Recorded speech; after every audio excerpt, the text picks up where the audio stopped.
Welcome back to your Lake Fork Guide. Welcome back to the Guides Network. Got a little bit different Guides Network episode today. We got the biggest tournament of the year, might be the biggest tournament in the country. The Sealy Outdoors Big Bass Splash is coming up here in just a couple days. So we thought we would take this opportunity to show you guys the current patterns and maybe give you a little heads up for going into this weekend. Maybe we can help some of y'all cash a few checks. If nothing else, we can get you some bites, right? That's right. Because we got plenty of bites today.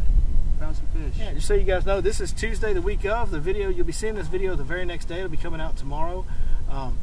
So we're going to go over the patterns we focused on today and what we found and got bites on today, and just give you guys basically kind of a current, in-depth how-to fishing report for the Sealy Outdoors Big Bass Splash.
Forgot to introduce my man Justin Crawford right here. This is Justin Crawford. He's a fellow guide on Lake Fork.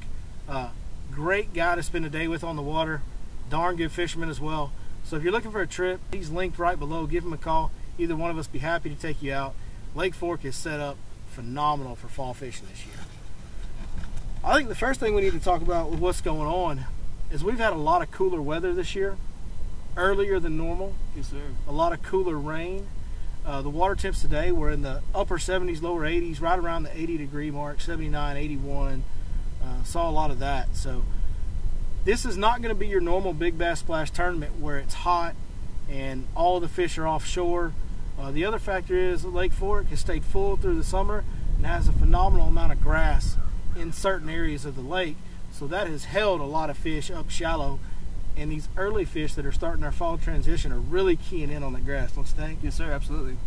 The bait as well, starting to find their way back. Yeah, it's almost like what I'm seeing is the bait is using the grass lines rather than creek channels for their migration routes. They're kind of moving along those grass lines instead of out in the middle where they normally move up and down the creek channel. They're really setting up on these points and pockets of the grass the way they normally do on creek channels and offshore homes. All right, let's tell them a few baits, and we're going to start off with the one that got the most bites today. Caught a lot of unders. You guys that are coming to Fork know that we have the slot limit under 16, over 24. You know, the under 16 is your cash checkers, the over 24 is your home run hitters. We didn't catch any over 24 today, but we caught a bunch under 16. We did. I wouldn't say that we caught any perfect size unders that are just barely under, but we got awful close, and I bet if we had a couple more days to focus on that type of bite, we'd end up with some really good check cashers. Yes, sir. We found some fatties. Yeah, really healthy fish, schooling on bait, eating bait like crazy, and they're really thick. And the number one bait for that, you caught the majority of the fish today. Actually, you caught more than I did. Was a wacky worm, old wacky rig. Justin's doing his wacky rig a little bit different. I did get a couple bites. I lost my bites, but I was throwing the wacky rig trick worm, as you guys see right there. That's a watermelon purple flake. And Justin was throwing the Cinco and Okeechobee Magic. That's actually what that's a V&M brand. I don't think it matters. I throw Smash Tech. He throws V&M. A lot of you guys throw the original Yamamotos. They're all good. What's that color called? Okeechobee Magic. Okeechobee Magic. It is a green and blue with a silver flake. So I think V&M, that might be a unique color to V&M. So that's a V&M chopstick 5-inch version in Okeechobee Magic. But honestly, I mean, the colors, you know, as long as it's something green based with some sparkle to it, I think you'll be okay on that wacky worm. Yes, sir. And a couple moving baits that were, you know, key players to get a couple bonus bites for us today. These fish, guys, they're coming in and out of these pockets, and every once in a while you're seeing them, they're schooling on bait fish. And when they do, it pays to have a moving bait handy. And a lot of these, especially these unders for this tournament, are schooling on very small bait. And when that's going down, I like a 1/4 ounce trap. I'm using, this color is gold chrome. It's beat all the heck and back. As you guys can kind of see right there, that thing's been beat to death. Not all from today, because I only caught a couple on it today, but as you can tell by the way that trap looks, I like that gold chrome color on a 1/4 ounce trap. I've really caught a lot of Lake Fork bass over a lot of years. And when we're in that early fall period that we are now, that gold chrome is what I turn to. Here in another month or so, I'll start picking up that red that everybody likes to throw and kind of knows about. But right now, that gold chrome is really the deal. Yes, sir. And I feel like that size is really good if you're looking for those good unders, Yeah. because that's what they're chasing, That's that profile. 1/4 ounce original Bill Lewis Rat L trap. The old Rat L. That's right. That's it right there. If it ain't broke, don't fix it. That's right. That one is a good one.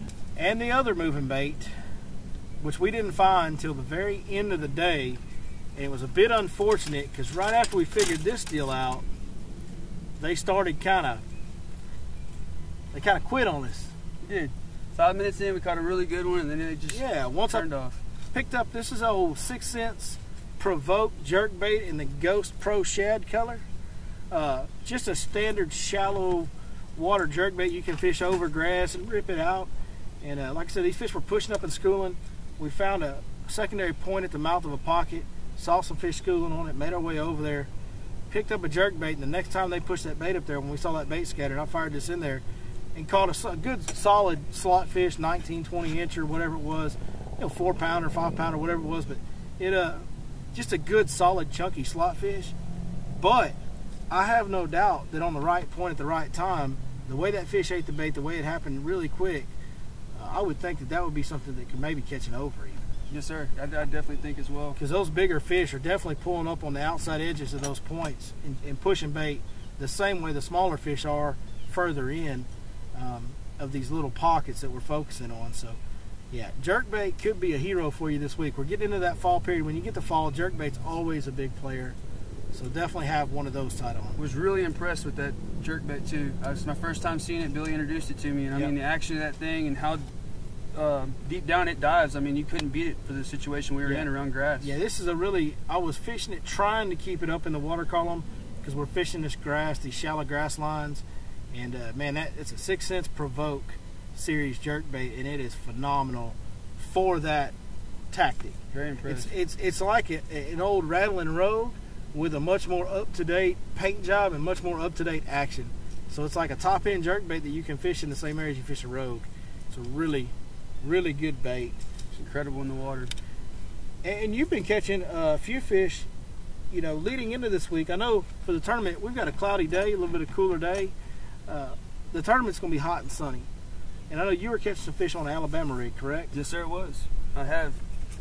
The Alabama rig I'm using is just a five-blade Alabama rig, and I'm using the painted blades instead of the silver and gold. And I just feel like I have a little bit more success with it. I'm also using the yellow blades as well as the white. Either one is about the same. But painted blades every time. Yes, sir. Painted blades, the 3.8 size Kitex for your swim baits. And where are you throwing that A-rig, Justin? Off points, focusing really in about 12 foot of water, the 8 to 12 foot range on those river channel swings where you find some good cover on that swing, whether it be wood or some grass, a little flat, something out of the ordinary with that river channel swing, and they'll be sitting on it. Focusing on the creek channel swings where they meet the secondary points in the creeks, and yes, sir. And then looking for cover once you find that on the map. Yep, that's pretty deadly right there. That's definitely a way you can catch an over for sure on that thing. And then one more thing, because like I said, guys, it's fall. The bite changes quick. I know we're giving you a lot of baits, but hey, that's fall fishing, and we're in the early part of fall, and it changes really fast this time of year, both forwards and backwards, depending on the weather trends. And before this, we were catching a lot of fish in my boat with my customers on a swim jig, a 3/8 ounce swim jig, burning that over the grass, fishing it really fast. We've been catching a lot of fish doing that. It's been the breadwinner most of the time up until here the last few days when it's really cooled off again and we've gotten some windy, cloudy days. That's a lot to digest. That's a lot of baits for them. Cover water, cover water. Yeah. So let's talk about that. Let's talk about how we're finding these fish. So guys, it's very overwhelming sometimes the amount of water that you need to cover this time of year to find these fish. But we are literally some days moving as many as 20, 25, 30 times a day. We're putting the trolling motor in the rack and moving around. It's very obvious when you find the right stuff. There's a lot of places where the cover looks good, the grass looks good, but you just don't see a lot of life.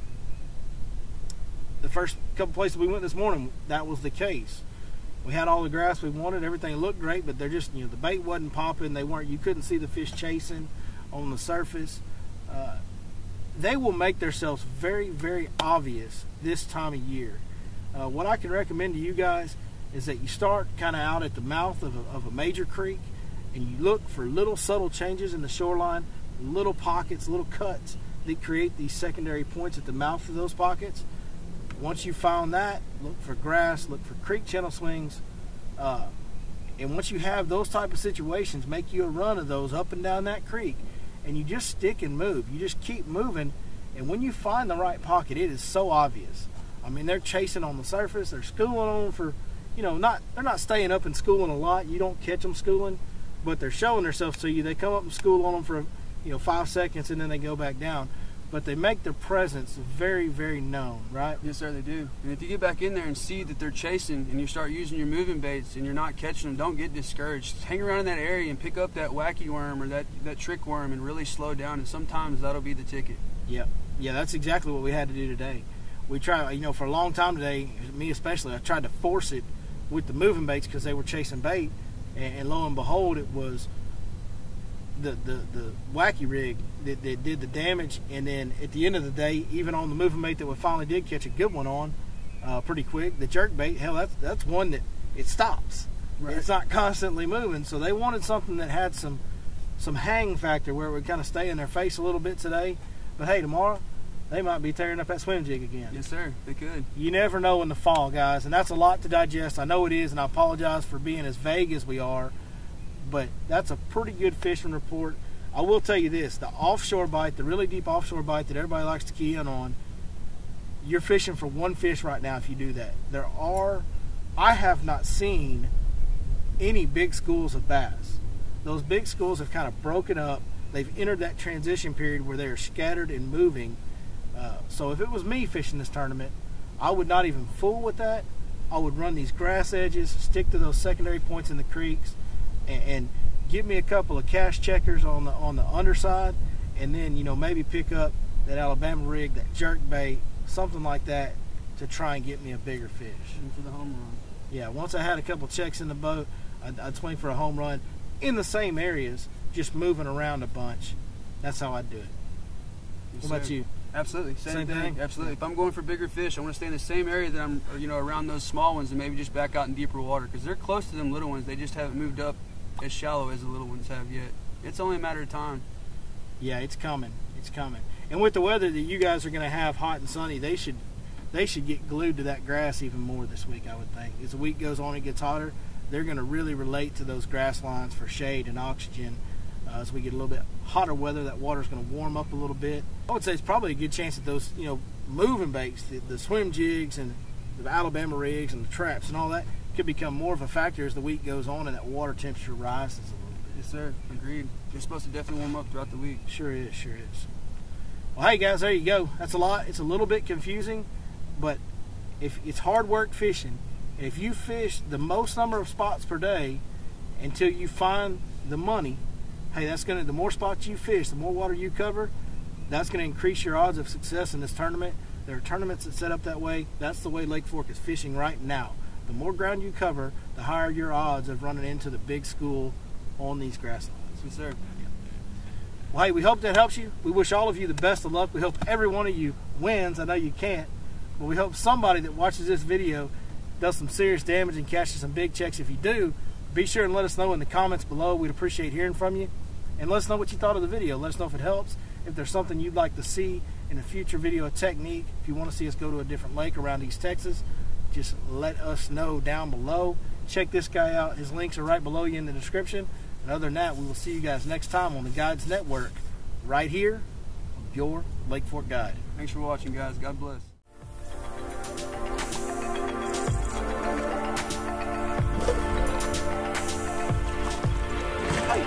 Alright, little fatty there, little short fatty. That's a good little McDonald's fish, a Sealy Outdoors fish right there if you want. Hey, here's the deal, we found a pocket where it's just, there's fish starting to blow up around us. It's chock full of bass.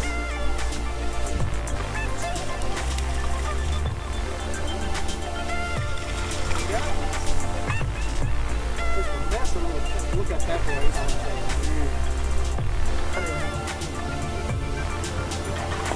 He's got another one, folks.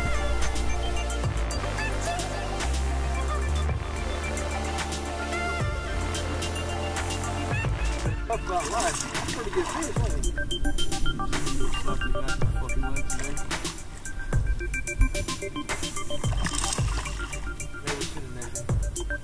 Got him? Got him. Schooling right there. Finally caught a good one today, huh, Justin? Yes, we did. That's a solid fish right there. He's in the slot. He wouldn't help you in the tournament, but it ain't ever not fun to catch that. No, that is a huge fish. When I get healthy, thick. Well, these fish, they're so strong. They're so fired up. They're feeding on so much bait right now, and they're just built like me, baby. Thank you, fish.